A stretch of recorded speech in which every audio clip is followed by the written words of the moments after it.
The sound of the key in the lock was the only warning. Bruce Whitman didn't expect to be home before sunset, but a wave of instinct had pulled him from the city.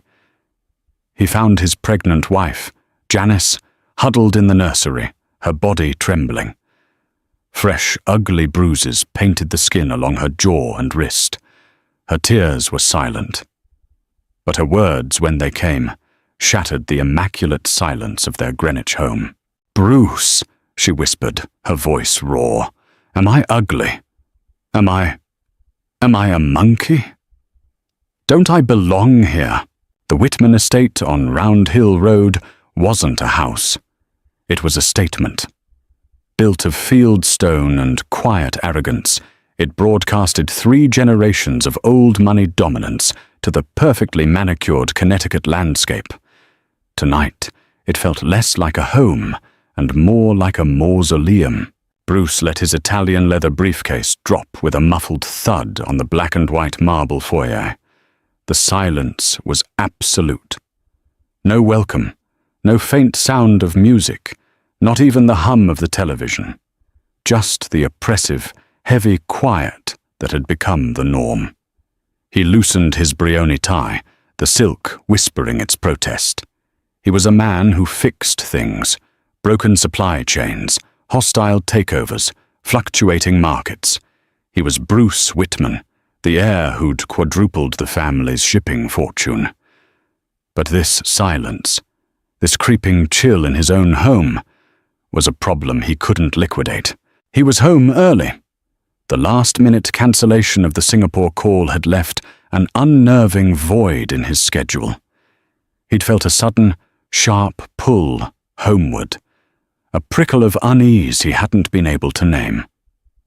Now, standing in the cathedral-like emptiness, he wished he'd stayed in the city. He found a scarf on the chair, one of Janice's. It was a vibrant silk, full of the color and life he'd fallen in love with, a stark contrast to the muted, ancestral beige of his world. He picked it up. It smelled faintly of her, of lavender and something sweet, but it was twisted, as if she had been wringing it in her hands. He walked past the grand staircase, his shoes clicking on the hardwood, and headed toward the new wing. The nursery. They'd argued about it. He'd wanted a top-tier designer from Manhattan. Janice had wanted to paint it herself. She'd won. Or so he thought. The door was ajar.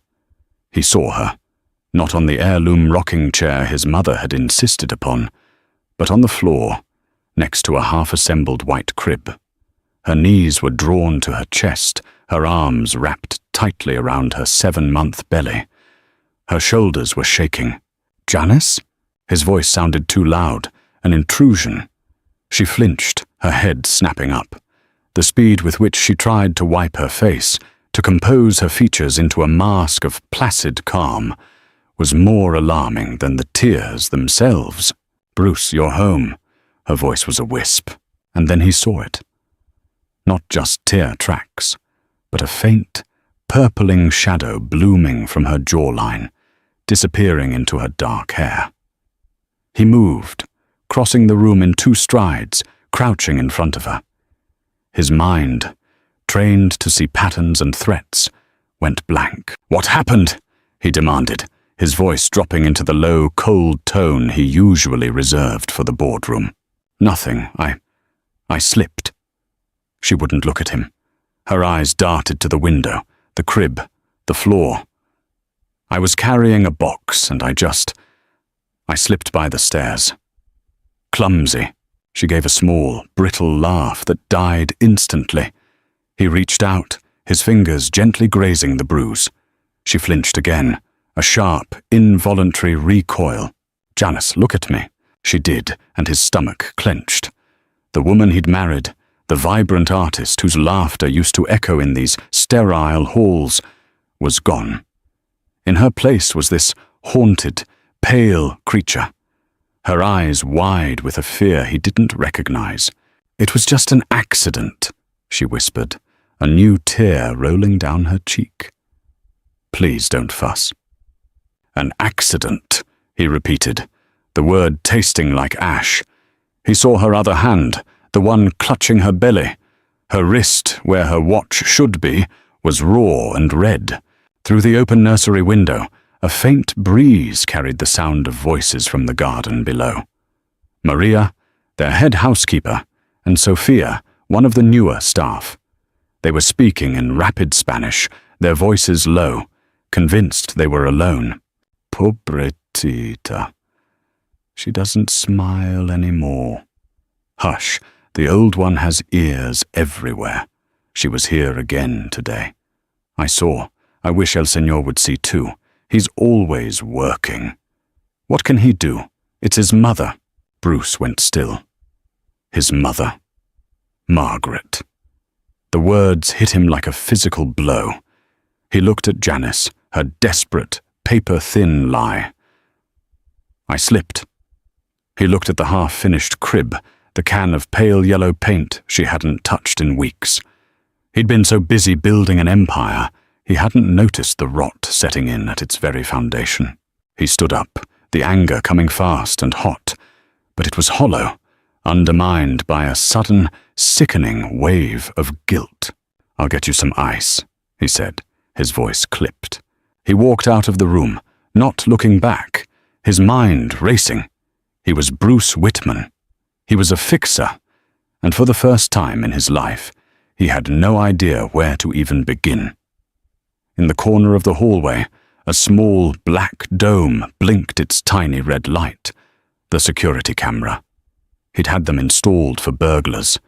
It had never occurred to him that the threat might already be inside. The next morning, the pretense of normalcy was grotesque.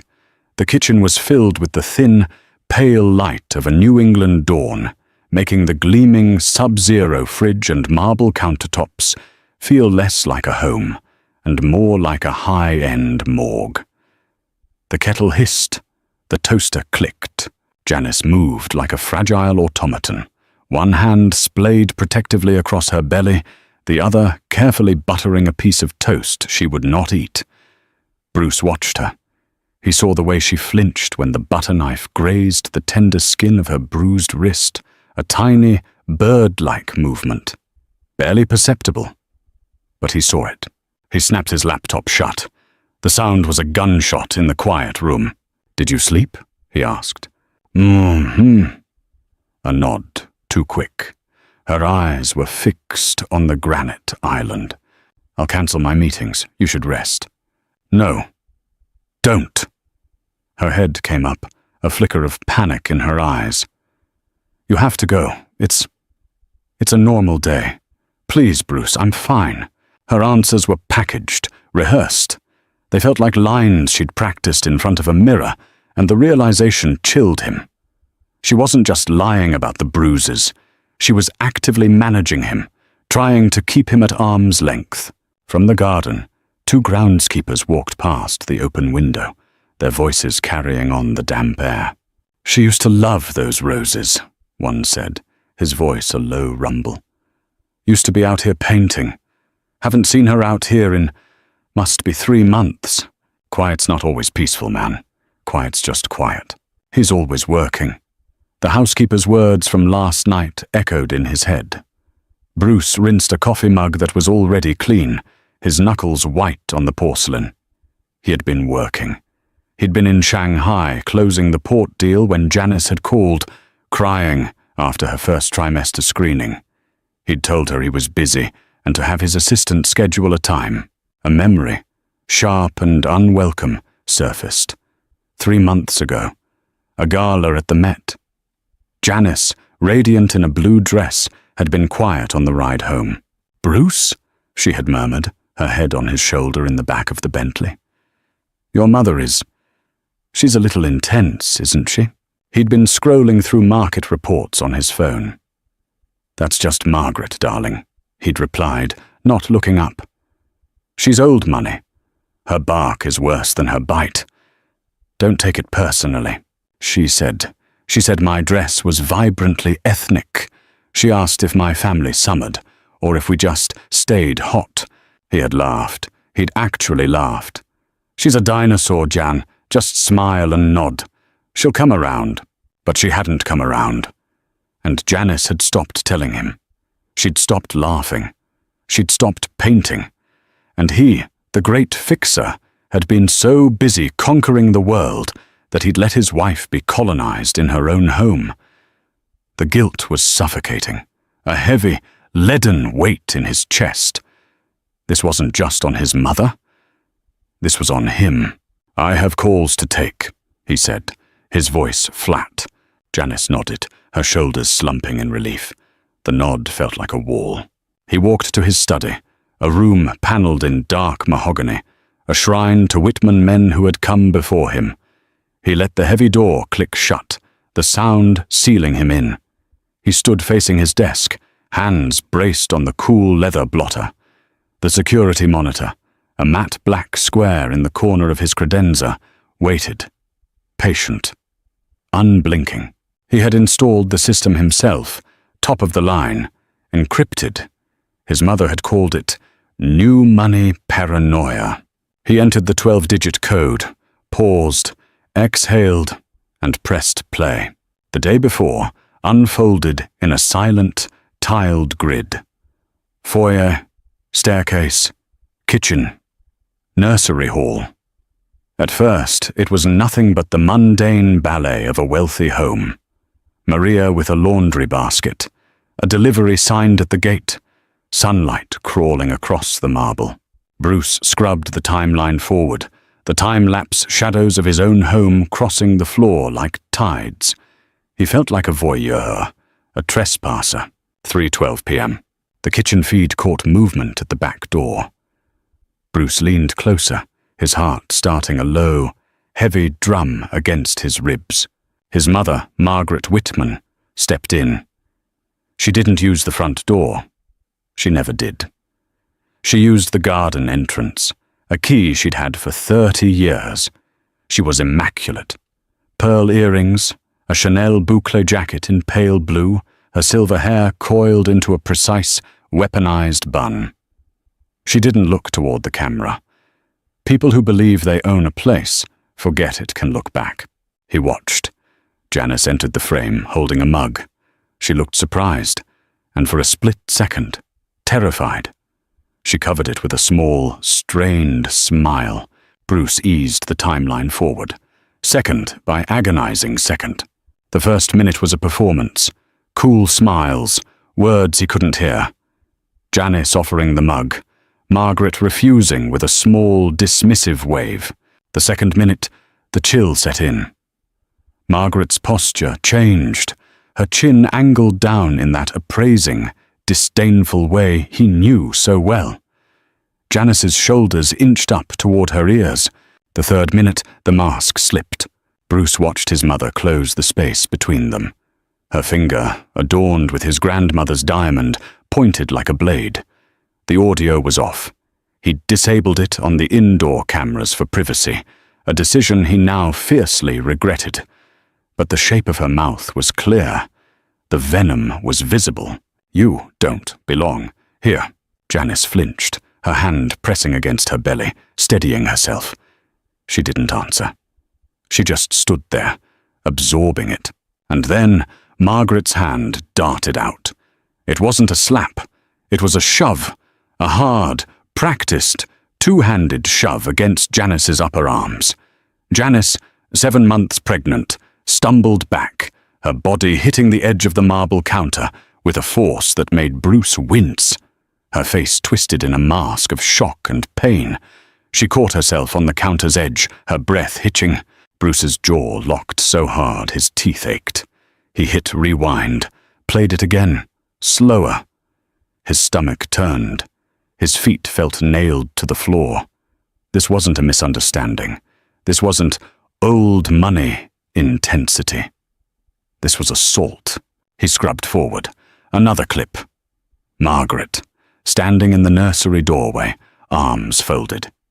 She was staring at the half-assembled crib as if it had personally offended her. Janice tried to edge past her. Margaret stepped, blocking the path. The confrontation was quick. Margaret's lips moved. Janice tried to answer, her expression pleading. Bruce zoomed in. Janice was crying now, trying to hide it. Then it came, the slap. It was so fast, so casual, it barely registered. A quick, flat, unceremonious strike across the face. Not a dramatic movie slap. A cold, correcting a dog slap. Janice's head snapped to the side. She steadied herself on the doorframe, one hand flying to her cheek. She blinked, fast, swallowing whatever sound tried to escape. She didn't fight back. She didn't yell. She just took it. Bruce sat back, the leather of his Eames chair groaning under his weight. He stared at the paused frame, his mother's hand in midair, Janice half-braced. A cold, prickling sweat climbed his neck. This was what his wife had been enduring. This was the accident. I wish he'd notice, Maria had said. He hadn't noticed. He'd been blind, deaf, and stupid. Outside the study, he heard footsteps in the hall. Maria and Sophia. Their voices a ribbon of worry as they passed his door. She's covering her cheek again. I know. The mark is worse today. Maybe today he will see. He muted the monitor, the silence of the room rushing in. He pressed his thumb and forefinger to the bridge of his nose, breathing slow, trying to push down the blind, primal rage that was clawing its way up his throat, yelling, confronting, smashing things. That was what she expected. That was her territory. Margaret Whitman didn't just win arguments, she staged them. If he confronted her with this anger, she would turn the room into a theater. Tears, outrage, denial. She would twist it, make him the villain, make Janice the unstable, lying interloper. He looked at the screen. The pattern was clear. Another visit, another escalation. This wasn't going to stop. It was going to get worse. The rage didn't fade, but it cooled. It settled, hardening into something heavy and precise. He would not let this be rumor or family drama. He would not let this be a he said, she said. He opened the system settings. He found the microphone icon for the kitchen camera. He clicked Enable Audio. The decision was already a structure. He would make space for the truth to reveal itself, without him there to distort the field. He would create a frame no one could wriggle out of. Clean angles, steady light, and this time, sound. He would let his mother build her own gallows. The plan formed not with the adrenaline of a fight, but with the cold patience of a siege. Bruce spent the next hour not in a rage, but in a state of chilling focus. The same focus he used to dismantle a competitor. He was no longer just a husband. He was an architect. First, he scrubbed through the last 3 months of footage. The task was agonizing. He saw the progression, the slow, insidious erosion of his wife. It started with dismissive gestures, Margaret moving a glass Janice had set down, rearranging flowers Janice had arranged, her lips moving in constant, silent correction. Then 2 months ago came the first physical contact. Margaret grabbing Janice's arm in the hallway, pulling her to a stop, Janice yanking free. Bruce's heart hammered. Janice had fought back at first, but the visits became more frequent, the aggression more pronounced.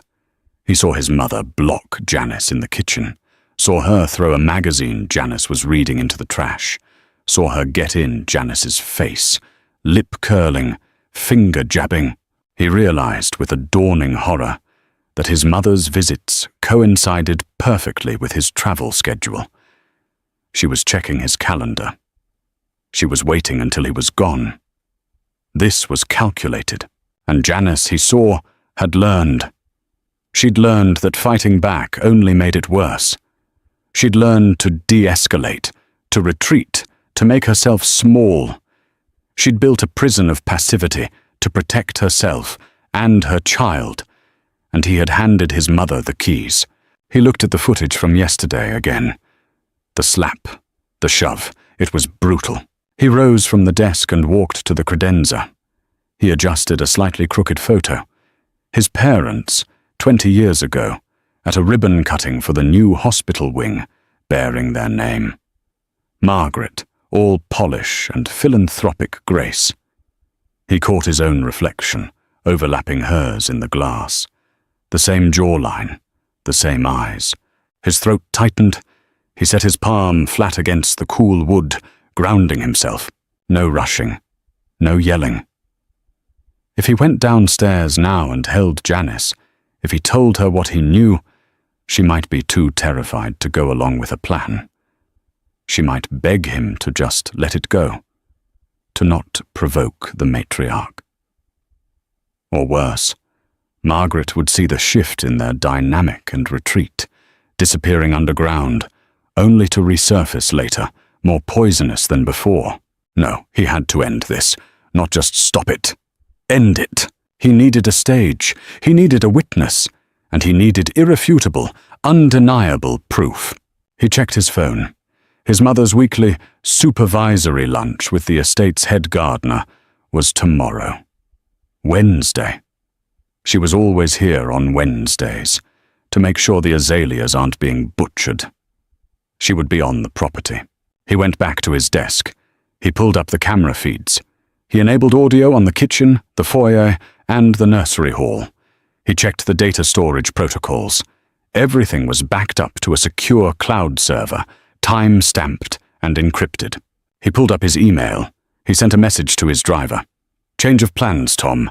I'll be driving myself to the city tomorrow, 8 a.m. sharp." He then sent a message to his executive assistant. Clear my schedule for tomorrow, all of it. I'll be unavailable. Family matter." He powered down the monitor. The image shrank to a pinprick of light before going black. The room felt colder. He stood there a moment longer, hands at his sides, knuckles softening. He would create a vacuum, and his mother's malice would rush to fill it. It was a trap, not of spite, but of necessity. For Janice, for their child, for the very air in this house to be safe again. He stepped back into the hallway, his face a calm, composed mask, his voice even. He found Janice in the living room, curled on the sofa, pretending to read a book. "Darling," he said, his voice smooth. "I'm so sorry. I have to go into the city tomorrow. An emergency at the office. I'll have to leave early." He watched her face. He saw the flicker of sheer, animal panic, so fast he would have missed it if he wasn't looking. He saw her fight it down. "Oh," she said, her voice small. "Of course. Work is important. I should be back by dinner." He kissed her forehead. Her skin was cold. "You'll be okay?" She nodded, not meeting his eyes. "We'll be fine." He had to walk away. It was the hardest thing he'd ever done. Bruce rose before the sun, the lie heavy in his gut. He lay still for a long time, listening to Janice's breathing beside him. It was fragile, shallow, interrupted by soft, whimpering tremors in her sleep. He wanted to shake her awake, to tell her everything, to bundle her and her unborn child into a car and just drive. But he couldn't. The moment he did, the power shifted back to Margaret. His mother thrived on chaos she could control. The only way to beat her was with order she couldn't. By 8 a.m. he was dressed. Suit, tie, the full armor. He kissed Janice's forehead. She was awake, pretending she hadn't been crying. "I'll see you tonight," he said. "Drive safe," she whispered. He left through the front doors with deliberate noise. Staff noted the departure. Maria gave him a look he couldn't quite decipher. Was it pity or contempt? He deserved both. Tires rolled down the long gravel driveway. The estate fell quiet again, but he didn't drive to the city. He didn't even leave the property. He'd parked the Tesla in silent mode in the old carriage house at the far end of the estate, a relic from his grandfather's time. It was dusty and smelled of oil and old leather, and it was the one place he knew his mother would never, ever go. He leaned the driver's seat back, On his lap, his tablet glowed, the live camera feeds lining up in sharp, silent rectangles. Kitchen, foyer, nursery hall. He put in his AirPods. He hit the audio button, and he waited. Time slowed to a crawl. Nanin Etamberem. The gardeners arrived. He heard Maria giving instructions in the kitchen, the sounds of a normal day, 10 worse a.m. Janice came down. He watched her on the feed, his heart aching. She poured a glass of water. She looked at the phone on the wall. She picked it up, then put it down. She was hugging herself, her hand rubbing her belly. 10:30 a.m. Sophia, the young maid, came in. "Mrs. Whitman, can I get you anything? Some tea?" "No, thank you, Sophia. I'm just fine." Janice's voice was a thin thread. 10:45 a.m. The silver Bentley. It didn't pull up the main drive. It slid, shark-like, up the service road and parked near the garden entrance. Bruce leaned forward, his jaw tight. Margaret stepped out, polished as ever. Today it was a cream-colored pantsuit, pearls at her throat. She didn't ring. She used her key. The sound of the back door opening was loud in his ears. Her heels tapped across the marble, measured, rehearsed. "Well," Margaret's voice, clipped and cold, filled his ears. "Still here, are we?" Janice, who had been standing by the counter, froze. Her back was to the camera, but Bruce could see her entire body go rigid. "Margaret, I wasn't expecting you." "Clearly." Margaret walked into the frame, stopping directly in front of Janice. She was inches from her face. I saw Bruce's car leave. Finally, a moment of peace. "Now, tell me, what did you say to him last night?" "What? Nothing. Don't lie to me, girl." Margaret's voice was a low snarl. "You've been moping around for weeks. I saw you crying when he came home. What pathetic little story did you spin?" "I didn't. I told him I slipped." Margaret laughed, a short, ugly bark. "Good, you're learning. Keep your stupid mouth shut, and maybe you'll get to keep the perks. But you and I need to be clear." She stepped closer. Bruce watched, his blood turning to ice. "This is my house," Margaret whispered, the microphone picking up every venomous syllable. "This is my son's house. You are just a temporary, unfortunate biological necessity. A vessel. Nothing more." "Please!" Janice's voice was barely audible. "Please don't!" "You think this baby secures your spot?" Margaret sneered. "You think that thing in your belly makes you a Whitman? My God, you are naive. You are a stain, Janice, a little league artist from a no-name family in Ohio. You think I'm going to let you dilute a bloodline? It's not. It's Bruce's baby." Janice was backing up, her hands held up. "It's your mistake," Margaret hissed. "And I'm here to correct it." And then it happened. It wasn't a shove. Not this time. Margaret grabbed the mug of tea Janice had just poured. With a flick of her wrist, she dashed the hot liquid onto the floor, the porcelain shattering in white shards. "Clean it up," she commanded. Janice flinched, staring at the mess. "Margaret, please!" "On your knees, clean it up, Janice." Tears streaming down her face, slowly, began to lower herself, her hand shaking as she reached for a piece of broken porcelain. That was it. Bruce's hand was on the door of the carriage house. He was ready to move, but he stopped. Janice had stopped too. She was still crouched, but she wasn't picking up the pieces. She was trembling, and then, very slowly, she looked up. "No," she whispered. Margaret's face, perfectly framed by the camera, went from smug contempt to livid disbelief. "What did you say?" I said. "No." Janice used the counter to pull herself back up, her hand on her belly. Her voice was shaking, but it was there. "I won't. I'm not. I'm not your servant. And this is my home, too. It was the bravest thing Bruce had ever seen. It was also the last match on the gasoline. Margaret's face twisted into a mask of pure, unfiltered rage. You thing!" she shrieked. "You dare?" Her eyes darted around the kitchen. They landed on the knife block. Bruce's breath caught. "No, no, no!" She moved. She grabbed the largest knife from the block, the chef's knife. She didn't raise it to stab. She held it low, almost casually. But she lifted it. She held it. "I should have done this the day he brought you home," Margaret whispered, her voice lethally calm. "Cut the rot out before it spreads." She took one step toward Janice. That was enough. Bruce was moving before the thought completed. The carriage house door flew open. He was sprinting across the lawn, the damp grass, soaking his suit trousers, his phone already in his hand. He wasn't thinking. He was pure, kinetic instinct. He didn't use the back door.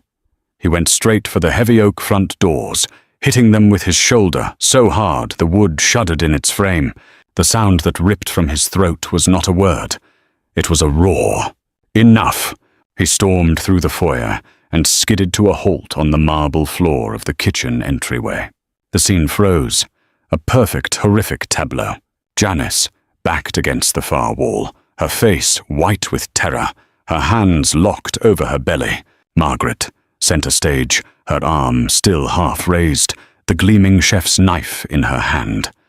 Her head was turned, her eyes wide, not with shame or guilt, but with the sheer, animal shock of being caught. Bruce advanced, one slow step at a time. His voice, when it came, was no longer a roar.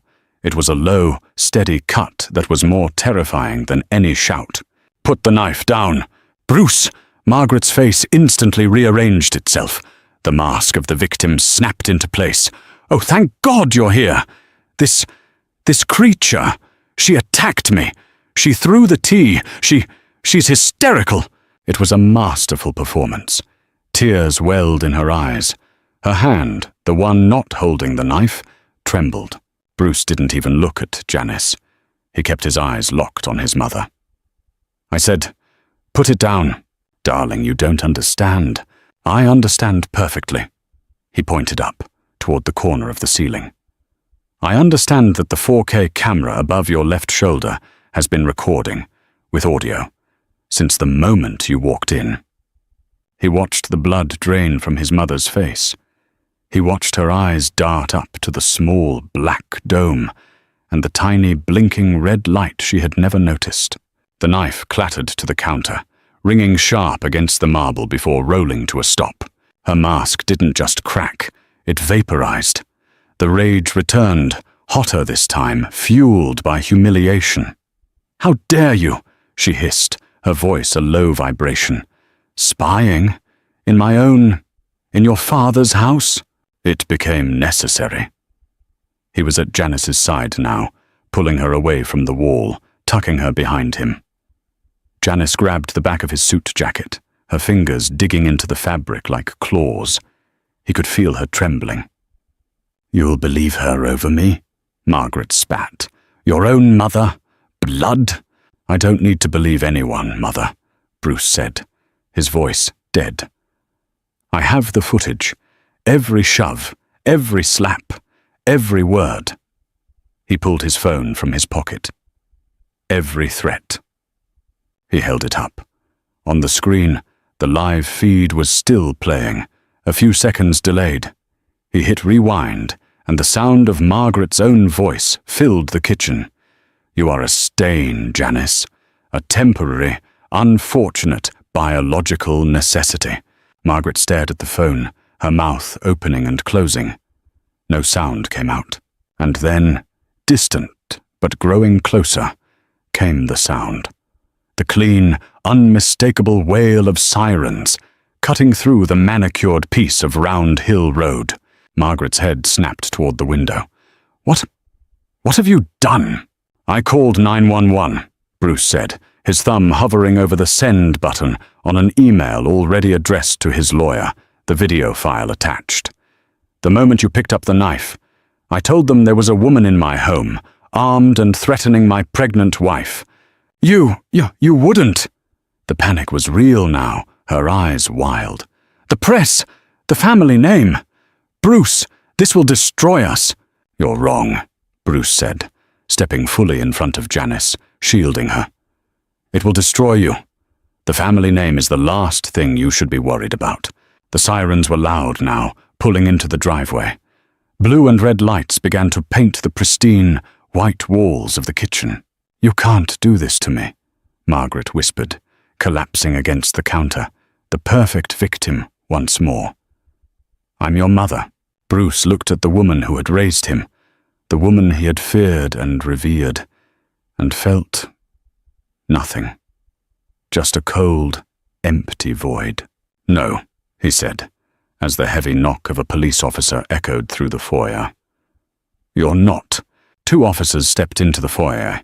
They were not the local community police Margaret knew by name and charmed at charity balls.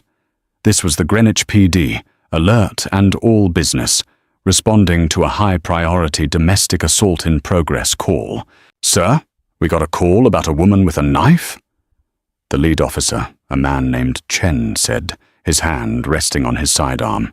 In here, officer. Bruce's voice was steady. He didn't move from his position in front of Janice. The officers entered the kitchen. They took in the scene in a single, practiced sweep. The shattered porcelain on the floor, the chef's knife on the counter, the pale, trembling, pregnant woman hiding behind the man in the suit, and the older woman, now weeping softly against the counter. Ma'am, are you all right?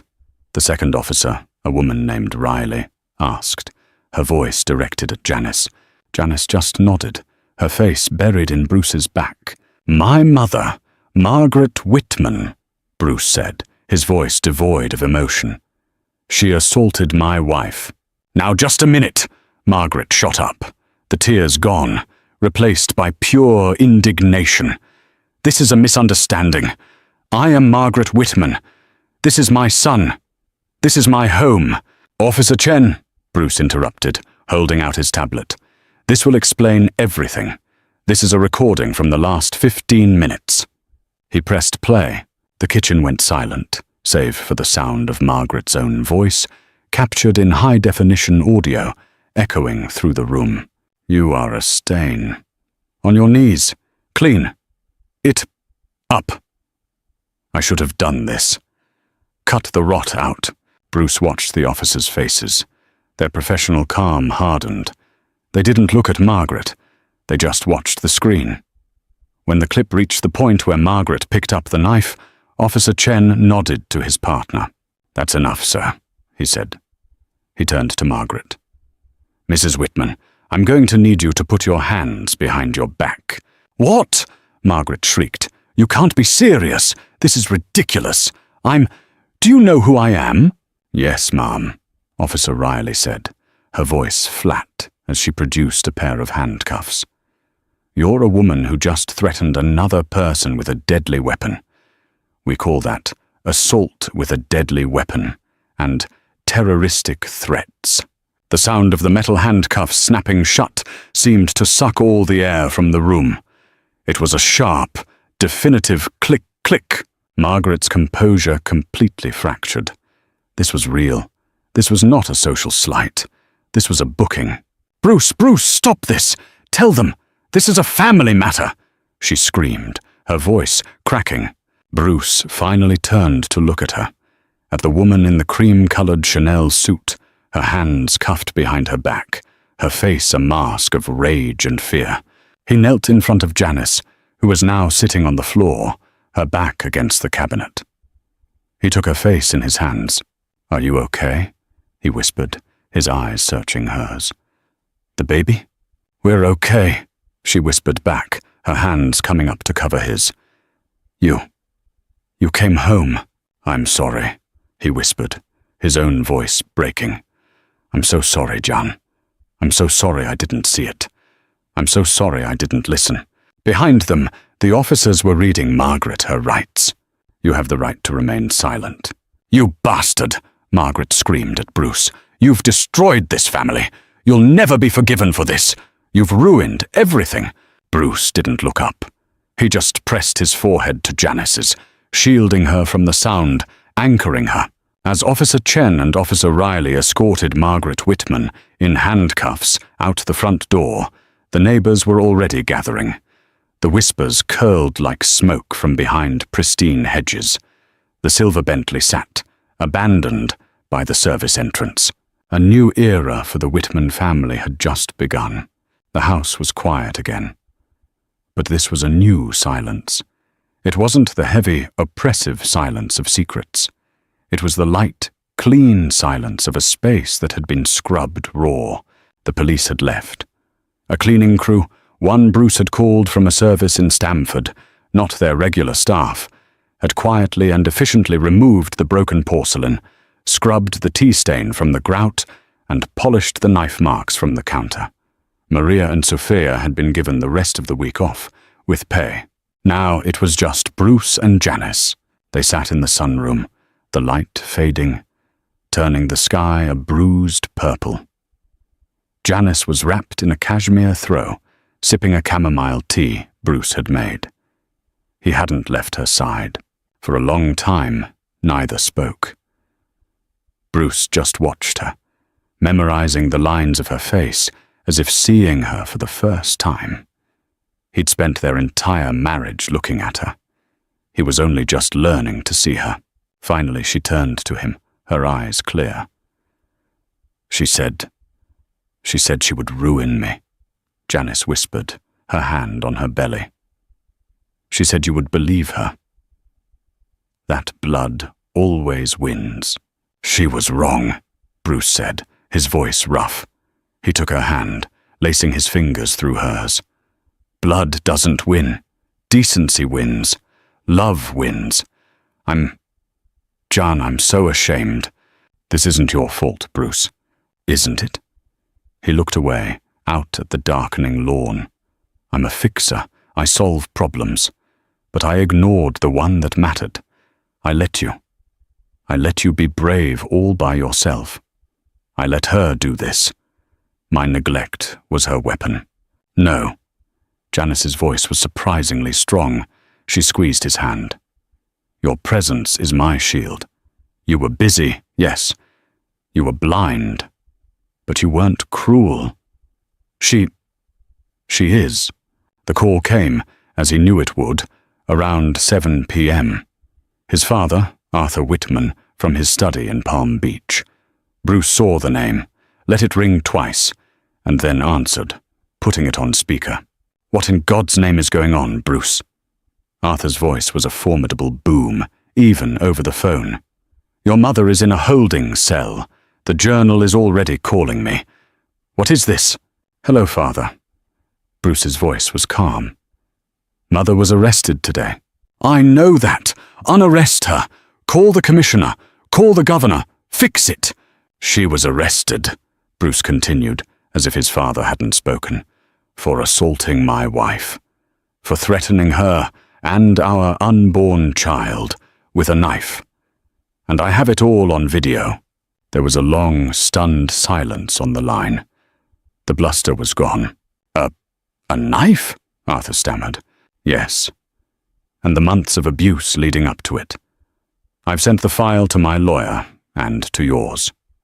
You can fix it all you want, Father. But she will never be allowed near my wife or my child again.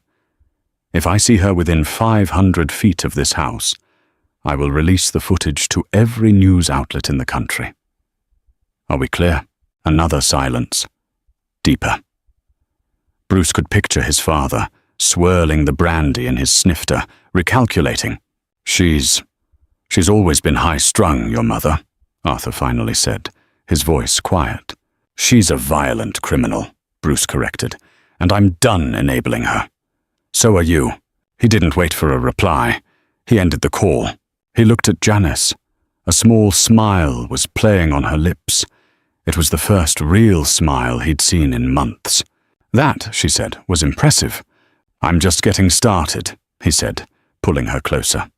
This is our house now, Jan. Really. We're going to paint the nursery, whatever color you want. Yellow, she whispered, leaning her head on his shoulder. "I've always wanted yellow." 3 months later, the headlines had faded. Margaret Whitman had been released on bail, her high-priced legal team spinning a narrative of a nervous breakdown and family stress. But the damage was done. The video, though not public, had been seen by the judge. A restraining order was in place, ironclad and permanent. The Queen of Greenwich had lost her throne. She was in a wellness retreat in Switzerland, a gilded cage of her family's own making. The Whitman estate on Round Hill Road felt different. Lighter, Bruce stood in the doorway of the nursery. It was yellow, a bright, unapologetic, sun-drenched yellow. The half-assembled crib was gone, replaced by a beautiful, hand-carved bassinet. Janice was sitting in the rocking chair, not the heirloom, but a new one, comfortable and modern, humming softly. In her arms, wrapped in a simple white blanket, was Lily. Born 2 days ago, healthy and loud and perfect. Bruce walked in, his stockinged feet silent on the new plush rug. He hadn't worn shoes in the house in months. He sat on the floor, leaning his back against the wall, just watching his family. His company was fine. The markets had risen and fallen. He'd delegated. He'd taken his first real leave in 15 years. He'd learned that the empire didn't crumble if he wasn't there for every single battle. But his family nearly had. "She's smiling," Janice whispered, looking down at the sleeping baby. "She's got her mother's smile," Bruce replied, his voice thick. He thought about the word legacy.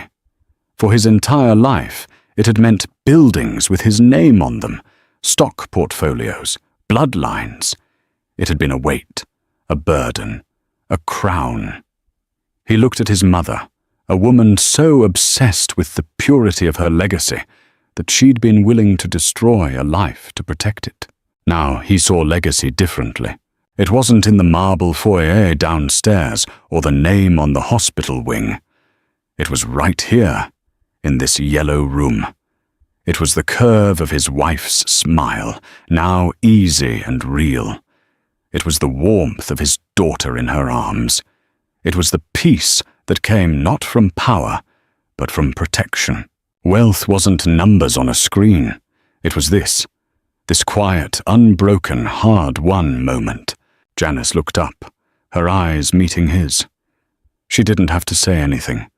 He saw it all there, the forgiveness, the shared strength, the promise of a new beginning.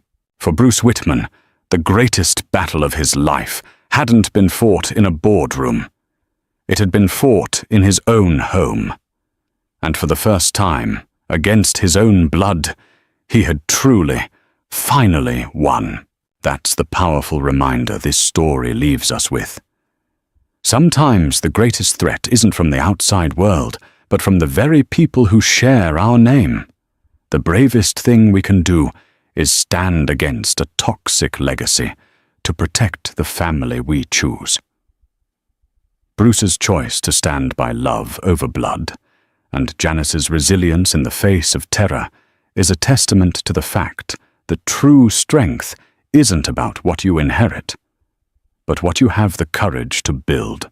If you were moved by their journey to find justice and peace, please hit that like button and share this story with someone who needs to be reminded of their own strength. And don't forget to subscribe for more powerful stories of resilience and redemption. We'd love to hear your thoughts in the comments below.